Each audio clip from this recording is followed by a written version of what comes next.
الحمد لله رب العالمين والعاقبة المتقين بأنوار معرفة برسول النبي الكريم أما بعد أعوذ بالله من الشيطان الرجيم بسم الله الرحمن الرحيم وقل جاء الحق وزهق الباطل إن الباطل كان زهوقا صدق الله صدق بلغ رسول النبي الكريم نحن على ذلك لمن الشاهدين والشاكرين والحمد لله رب العالمين۔ اللہ کا لاکھ لاکھ شکر ہے کہ آج ہمیں آپ کے سامنے ایک بار اور موقع ملا کہ آپ کے سامنے پیش ہونے کا، اور اس نشست کے خاطر آپ کے سامنے قرآن پاک کی سورہ اسراء کی آیت کریمہ کا 81 آیت نمبر کا تلاوت کا شرف حاصل کیا۔ اس پر کچھ دیر آپ کے سامنے لب کشائی کرنے کی جرأت کروں، مناسب اور ضروری سمجھتا ہوں۔ ہمارے آقا و مولا سیاح لامکہ نازش ہر دو جہاں احمدی مجتبی محمد مصطفیٰ صلی اللہ علیہ وسلم کے بارگاہ رسالت بے کس پناہ میں جھوم جھوم کر درود و سلام پیش کرے پڑھیے۔ صلی اللہ وسلم علی النور المبین، صلی اللہ وسلم علی اشرف المرسلین، صلی اللہ وسلم علی النور المبین، صلی اللہ وسلم علی اشرف المرسلین، صلی اللہ وسلم علی النور المبین، احمد مصطفیٰ سید المرسلین۔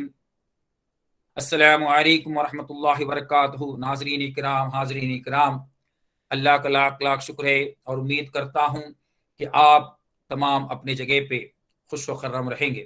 اللہ آپ کا حامی و ناصر ہو۔ آج قرآن پاک کی 15ویں پارہ کی سورۃ الانبیاء کی 81 نمبر آیت کا تلاوت کا شرف حاصل کیا۔ یعنی قل جاء الحق وزهق الباطل ان الباطل كان زهوقا، یعنی قل جاء الحق، یعنی حق آ گیا ہے اور باطل کا خاتمہ ہو گیا ہے۔ تو یہ رجب کے مہینے سے ہی سب سے بڑی بات ہے کہ ہندوستان کے اندر ہماری بڑی خوش نصیبی ہے کہ ہمیں سرکار غریب نواز رحمۃ اللہ علیہ کے صدقے طفیل اللہ تعالیٰ نے ایسا حق ہمیں عطا کیا کہ تا قیامت تک اس کو کوئی جھٹلا نہیں سکتا، اور یہ باطل کی وادی میں حق نے ایسا بیج بویا کہ تا قیامت تک بھی، یعنی بولتے ہیں کہ کون سی بھی حکومت ہے تو یہاں تو خواجہ کی ہی حکومت ہوگی۔ تو یہ خواجہ کا کرم ہے کہ ہمیں بڑی خوش نصیبی اللہ تعالیٰ نے ہندوستان والوں کے لیے اور عالم کے لیے، اللہ کے رسول صلی اللہ علیہ وسلم کو جو ہے آمینہ بی بی کے وطن میں جو ہے نطفہ قرار پایا، اور رجب کا مہینہ ہی تھا۔ اب یہاں اگر حساب لگایا جائے تو رجب کے آغاز سے ربیع الاول میں 9واں مہینہ، تو ربیع الاول میں آپ کو اس دنیا میں آئے۔ تو سب سے بڑا حق 1,24,000 انبیاء مرسلین کے سردار آئے اور سید الانبیاء بن کے آئے، اور سب سے بڑی بات ہے کہ آپ ایسے حقی انسان تھے کہ اللہ کو آپ نے دیکھا، اس بشریت کی آنکھ میں آپ نے دیکھا۔ آپ سے بڑھ کر انبیاء مرسلین میں سرداریت میں ایسا مقام پانے والے کوئی بھی آج تک پیدا ہوا نہیں ہے، اور تا قیامت تک بھی پیدا نہیں ہوگا۔ آپ رحمت للعالمین ہیں، آپ اللہ کے محبوب ہیں۔ اللہ کوئی انبیاء مرسلین کو پر درود و سلام نہیں بیچتا ہے، لیکن آپ پر ہمیشہ ہر لمحہ اور مومنوں سے درخواست کرتا ہے، کہتے ہیں اے مومنوں، ماننے والوں کو، اس کو جو نہیں مانتے ان کو چھوڑیے، اے ماننے والوں کے لیے اللہ کہہ رہا ہے کہ آپ کیا کیجئے کہ آپ بھی درود و سلام سرور انبیاء صلی اللہ علیہ وسلم پر بھیجتے رہیے۔ تو یہ ہے بزرگان دین کا شیوا رہا ہے، دستور عمل رہا ہے۔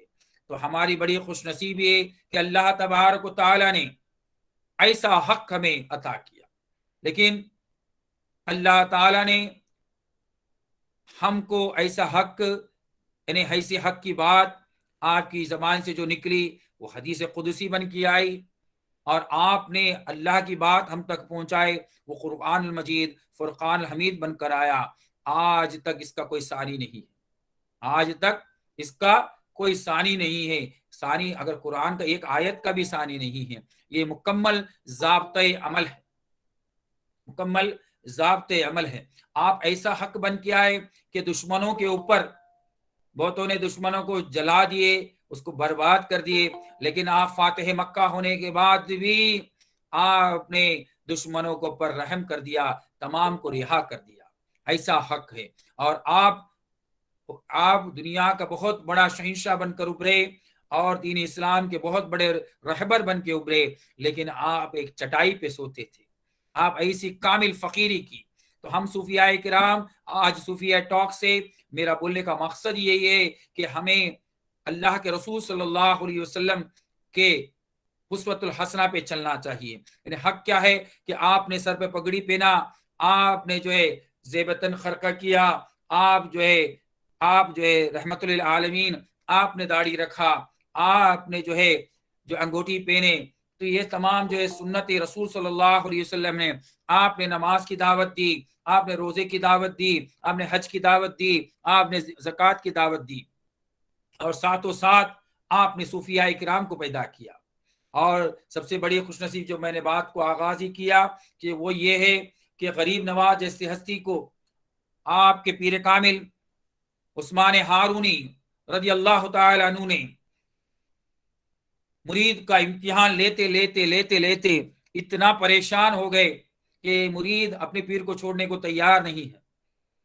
تو آخر انہوں نے ایک ایسا کھیل رچا جس کے اندر انہوں نے کہا کہ مجھے جو حج کرنے کو جانا ہے، اور انہوں نے حج کا ارادہ کیا اور حج کی نیت پڑھ لی اور سفر کا آغاز کر دیا۔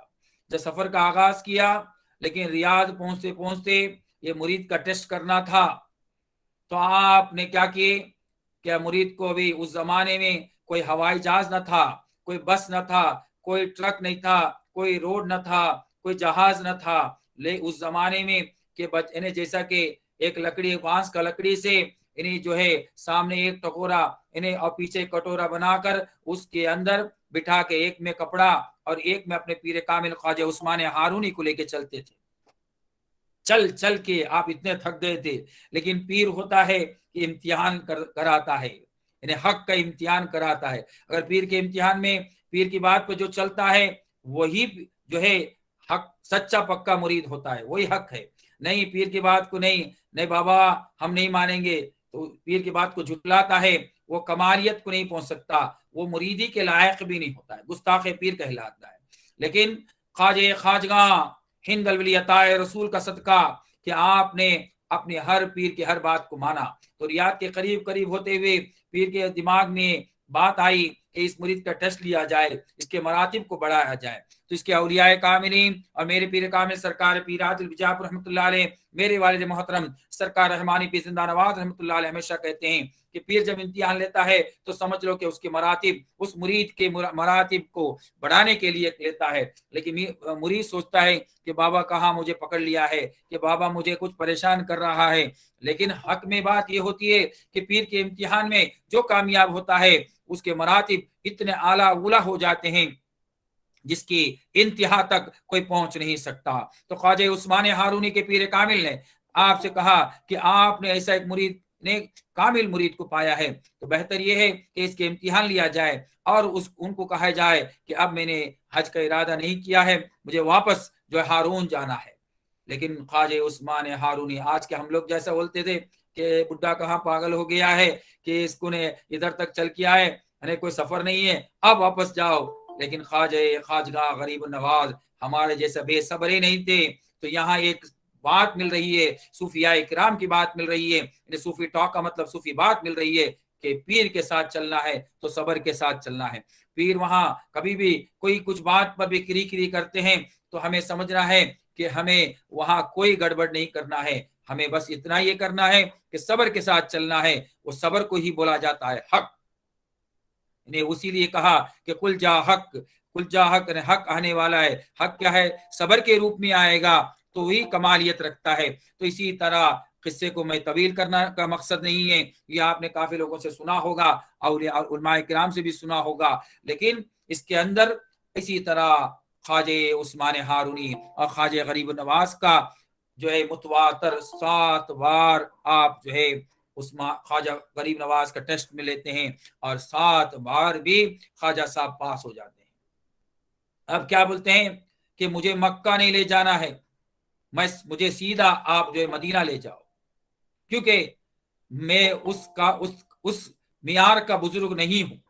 آج کے لوگ یہ بھی کرتے ہیں کہ لوگ کیا کرتے ہیں کہ اس زمانے میں غوث اعظم کے زمانے میں بھی، خواجہ صاحب کے زمانے میں بھی پیر اپنے درجات کو سمجھتا تھا، پیر اپنے طاقت کو سمجھتا تھا کہ مرید اگر اچھا لائق والا مرید ہے تو اس کو بڑے پیر سے حوالے کر دیا جاتا تھا. آج یہ زمانہ نہیں ہے. آج ہر آدمی اپنے آپ کو پکڑنا ہے، اپنے مریدوں کو پکڑو، یہ زمانہ ہے. تو لیکن وہ زمانہ ہے حق کا تھا، وہ زمانہ حق کا تھا. وہ زمانے میں خواجہ عثمان ہارونی نے کہا کہ اس زمانے کے کامل بزرگ تھے خواجہ عثمان ہارونی، لیکن کیا کرے خواجہ صاحب کو وہ سنبھال نہ سکے، برداشت نہ کر سکے. آپ نے کیا کیا کہ اللہ کے رسول کے پاس جا کر بولے کہ آپ انہیں یہ خواجہ صاحب کو لے لیجیے، میرے معین الدین کو لے لیجیے، میں اس کو سنبھال نہیں سکتا ہوں. ہر امتحان میں اس کا ٹیسٹ لیا، ہر امتحان میں مجھ سے یہ بہت ہی اعلیٰ اولا درجات سے پاس ہو گیا ہے، اب آپ ہی اس کو لے لیجیے. تو خواجہ صاحب کو آپ لے لیتے ہیں اور خواجہ عثمان ہارونی پردہ کر جاتے ہیں. آج بھی مزار ان کا کہاں ہے؟ جنت البقیع میں ہے. لیکن اب جو ہے یہ حکومت نے کیا کیا ہے معلوم نہیں ہے، لیکن خواجہ عثمان ہارونی جو ہے جان بحق ہو جاتے ہیں، یعنی اس دار فنا سے دار بقا کو کوچ کر جاتے ہیں. آپ نے اللہ کے رسول کو سپرد کر دیا. کس کو؟ خواجہ صاحب کو سپرد کر دیا، جس سے آپ غریب نواز کہلائے، اور خواجہ صاحب کو حکم ہوا کہ آپ ہند کی طرف چلیے. تو اللہ کے رسول کا ایک بڑی بات ہے، ہمارے اولیاء اللہ کہتے ہیں کہ اللہ کے رسول کا کتنا بڑا خیال ہے ہندوستان والوں پر. اسی لیے اس بر صغیر کے اندر اولیاء کاملین پیدا ہوئے. عراق کے بعد، بغداد کے بعد اگر دیکھا جائے تو ہندوستان کے اندر جو ہے اولیاء اللہ کا جو ہے اتنے اولیاء اللہ پیدا ہوئے، کیونکہ اللہ کے رسول کا ہم پر کرم ہے. اگر ہم پر، اس مسلمانوں پر اتنا کرم ہے اللہ کے رسول کا کہ آپ نے اپنے چہیتے عاشق کو یہاں سرزمین ہندوستان میں بھیجے، اور جس سے کیا ہوا کہ ہندوستان کا جو ہے رنگ ہی بدل گیا. اور اجمیر بولے تو آج میرے بادشاہ بنا دیا گیا، اور ایسا بادشاہ بنا دیا گیا کہ ہند الولی عطائے رسول کہلائے اور اتنا بڑا مقام کے مالک بن گئے. لیکن دیکھیے سلوک کے راستے کے اندر آپ عالم بھی تھے، آپ فاضل بھی تھے، آپ حافظ بھی تھے، آپ تمام بھی تھے، لیکن آپ طریقت کے لیے، آپ نے طریقت کے لیے تمام کو چھوڑ دیا. کیونکہ ہمارے سینے کے اندر اگر شرح صدور ہونا چاہیے، حق ہمارے سینے میں آنا چاہیے.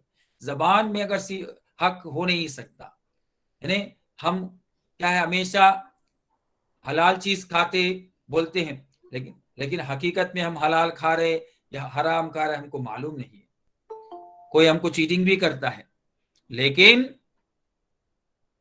شرح صدور ہمارے دل میں اللہ آنا چاہیے. وہ شریعت میں ممکن نہیں ہے، اس میں طریقت میں آنا پڑے گا، اور وہ شرح صدور کر کے وہ اللہ کو یاد کرنا پڑے گا. وہ دل اللہ اللہ بولنا چاہیے. تو دل اللہ اللہ بولنا چاہیے تو کیا کرنا پڑے گا؟ دل والوں کے پاس جانا پڑے گا، دل والوں کے پاس جانا پڑے گا. تو دل والے کون تھے اس زمانے میں؟ خواجہ عثمان ہارونی تھے. وہی دل سے ہر چیز ہمارے کو دل میں لگ جاتی ہے، اچھی بھی لگ جاتی ہے بات اور بری بھی بات ہمارے دل میں لگ جاتی ہے. تو خواجہ عثمان ہارونی ایسے دل والے تھے کہ آپ نے خواجہ غریب نواز کو تیار کیا، اور ایسا تیار کیا کہ آپ نے حق تیار کیا.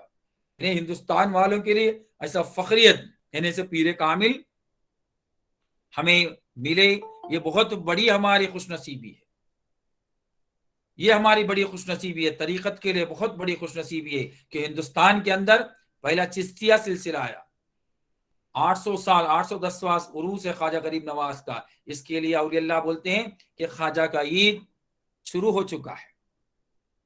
اور قادریہ طریقت 400 سال، اس کے آدھا یعنی 400 سال کے بعد آیا. لیکن یہ بھی کرم ہے خواجہ صاحب کا، یا حکومت تھی چشتیوں کی، لیکن آپ نے اجازت دیا. دیکھیے پہلے چاند میں ہی خواجہ صاحب نے کیا کیا ہے، غوث پاک کا، بڑے پیر کا جھنڈے سے وہاں کیا ہوتا ہے، اجمیر کے اندر وہاں سے جو ہے سندل اڑتا ہے اور خواجہ صاحب کے پاس آتا ہے، نظامی گیٹ سے آ کر آپ کے مزار اقدس پر اور آپ کا جنتی دروازہ کا کھولا جاتا ہے. آپ چشتی بزرگ ہونے کے باوجود بھی غوث پاک کے اوپر اتنا محبت رکھتے ہیں، قادری طریقتوں پر اتنا محبت کرتے ہیں. ہم نے کبھی بھی اجمیر گئے، ہم نے دیکھا کہ خواجہ صاحب کا جو نوازش ہمیشہ رہا ہے.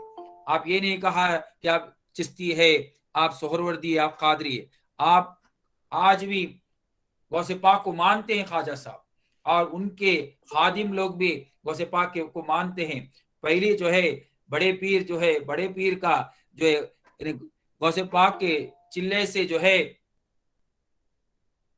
جلوس آتی ہے، جلوس آ کر جنتی دروازے کو کھولا جاتا ہے اور غسل دیا جاتا ہے.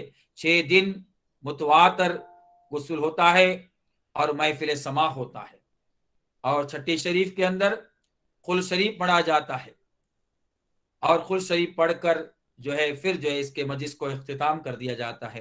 تو یہ ہے خواجہ صاحب کا کرم. تو یہ خواجہ صاحب کا کرم، لیکن اس کے اندر اولیاء اللہ. تو یہ خواجہ صاحب کے بات میں ہمیں کیا سمجھ میں آ رہی ہے کہ خواجہ صاحب نے صبر کا دامن نہیں چھوڑا. اس کے لیے ہمیں آنکھ کے اندر بھی، ہمارے پچھلی کلاس میں ہم سمجھا دیا کہ آنکھ کے اندر بھی صبر کا تقاضا اختیار کرے، کان میں بھی صبر کا تقاضا اختیار کرے، زبان میں بھی صبر کا تقاضا اختیار کرے، دل میں بھی صبر کا تقاضا اختیار کرے، ہاتھ و پیر میں بھی صبر کا تقاضا اختیار کرے. جس کے پاس صبر ہے سمجھو کہ وہ ولی اللہ ہے. یعنی حق کا مطلب یہ ہے جس کے پاس صبر ہے. معاف کر دو، معاف کر دو. یہ معاف کرنے والا کا مطلب ہے صبر. جس نے معاف نہیں کیا، دل میں رکھ دیا، تو اس نے اللہ کے رسول کو نکال کر فلاں ابن فلاں کو رکھ لیا، اس کو بولتے شرک. اور اس کے بعد اس پہ دشمنی کیا تو کفریت کیا. کوئی بھی تمہارا کوئی پیسہ بھی لیا ہے، قرض بھی لیا ہے، اس کو تمام کو معاف کر دو. جس نے معاف کرتا ہے وہ کامل ہے، وہ اس کے پاس صبر ہے. کیونکہ آنے کے وقت میں ہم نے کچھ لائے نہیں ہے، اور جانے کے وقت میں کچھ لے جانے والے نہیں ہیں. تو حق. اور دوسری بڑی بات ہے یہ آیت کریمہ قل جاء حق و زہق الباطل. جب میں نے سرکار زندہ نواز رحمۃ اللہ علیہ سے یا سرکار پیر عادل بجاب رحمۃ اللہ علیہ سے نے بیعت کیے، تو میرے پیر کے کو دیکھنے سے ہی مجھے حق مل گیا. میرے آنکھ نے پیر کو دیکھا، تو کس کو دیکھا؟ حق کو دیکھا. پیر نے کو دیکھنا، کیونکہ میں اللہ کے رسول کو نہیں دیکھ سکتا ہوں، میں اللہ کو نہیں دیکھ سکتا ہوں، کیونکہ اللہ کے رسول کے زمانے میں پیدا نہ ہوا. میرے اور اللہ کے رسول کے زمانے میں 1500 سال کا فرق ہے، تو میں کیسا دیکھ سکتا ہوں؟ تو میں نے دیکھا اللہ کے رسول کو بذریعہ پیر کامل. لیکن جب میری پہلی ملاقات پیر سے ہوتی ہے تو اس آیت کریمہ جو صوفیہ کرام میرے پیر کامل سرکار پیر عادل بجاپور رحمۃ اللہ اس طرح کہتے ہیں کہ میں نے دیکھا مہتاب اللہ کو، حق کو دیکھا. میں نے دیکھا مہتاب اللہ کو، حق کو دیکھا. اب سمجھ میں آیا کہ اب حق دل میں آنے والا ہے. جب میں نے پیر سے بات کیا، حق سے بات کیا، میں نے پیر کی بات کو سنا، حق سنا. اور جب میرے پیر نے جب مجھے کلمہ دیا، میرے دل کو زندہ کر دیا، تو حق زندہ کر دیا. اور حق کا صدقہ ہے کہ وہ حق زندہ نواز بن کے ابھرے، وہ حق بن کے درویشی پیر رحمت اللہ علیہ بن کے ابھرے،